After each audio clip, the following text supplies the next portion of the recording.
welcome back. My name is Alyssa Pajoli. I'm a life, leadership, and connection coach. And today I want to talk about the hidden link between burnout and nutrition.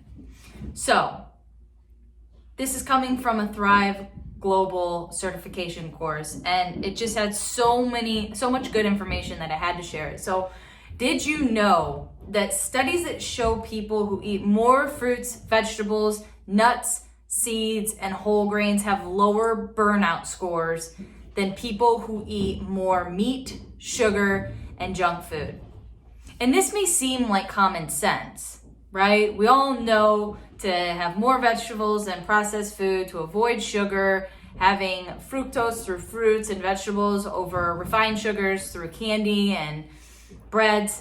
However, it's more difficult than what the average person understands and makes it out to be because of how stress impacts us. Neurologically, it impacts our choices, and it affects then our quality of life because of the choices that the stress exacerbates through our habits and patterning. So when we're burnt out, we are more likely to make poor food choices. But those choices of thinking fast food, highly processed snacks, caffeine, actually end up further draining your energy and your productivity. So to beat burnout, we need to. It's not we may want to consider or we should. We need to. We need to be proactive about nourishing our bodies and our minds. So you may be thinking, how the hell do I do that? Like, where do I start?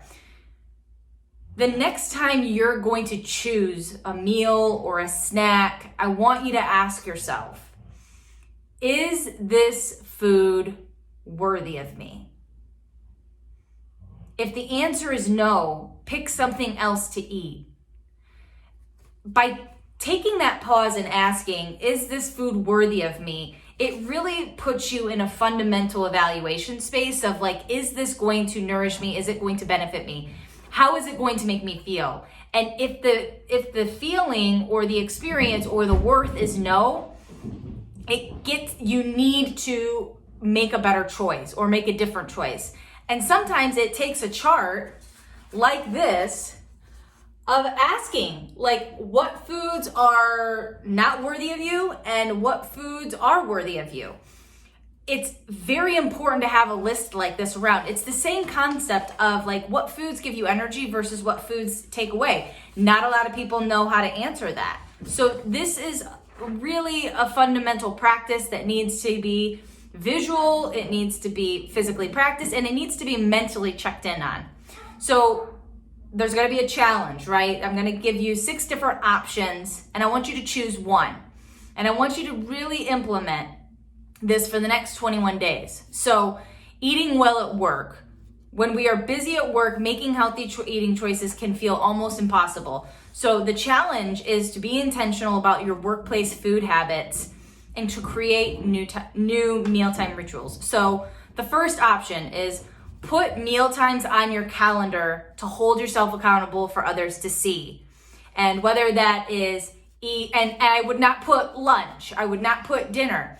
Connect yourself with how you want to feel. So maybe it is nourish yourself with a nutritious lunch, or establish energy and satiation through the foods that you eat, right? Like eat by eating blank. Scheduling consistent meal times can help you block time to prepare and enjoy your food.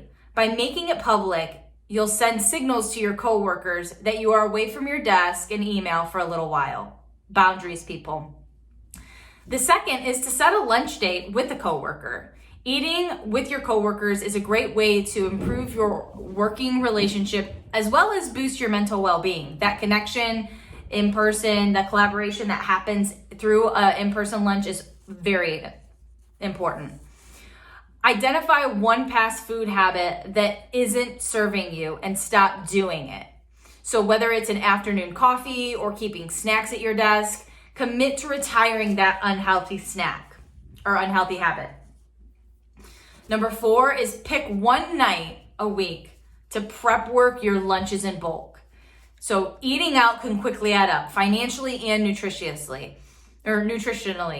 So over the weekend or on one designated weeknight, make a batch that's going to provide you 2 or 3 lunches. Game changer. Number 4 is take an actual lunch break. Step away from your desk, disconnect from technology, allow yourself to savor your food. Get in tune. What is the smell? What is the taste? What is the color? What is the texture? Whether it's 10 minutes or 30 minutes, alone or with coworkers, begin to build a habit of carving out time.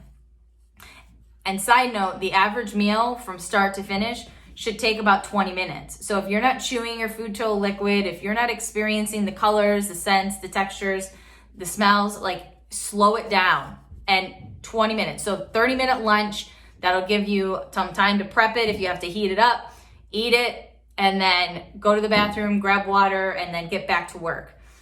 And then the last one is to eat in a dedicated space that is not your desk. When you keep food at your desk, it is too easy to mindlessly snack throughout the day. So you do not want to parallel those habits.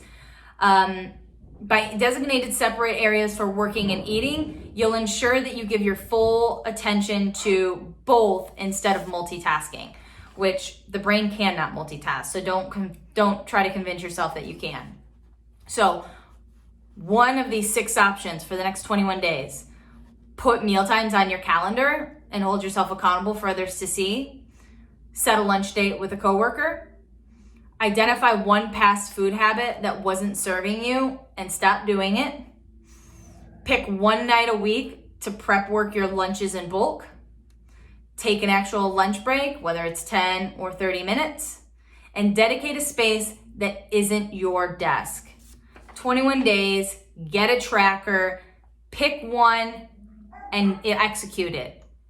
By allowing yourself to eat nutritious foods in a designated space in a more mindful way, you will reduce your stress, you will stop your cortisol, and you will likely lose weight, as well as you will have more energy because you're actually absorbing the foods and you'll feel more satiated and be making healthier choices, which this is going to help your mindset, your confidence, your connection, your desire to be intimate, as well as your self-esteem. So execute it. Talk to you next week. Ciao.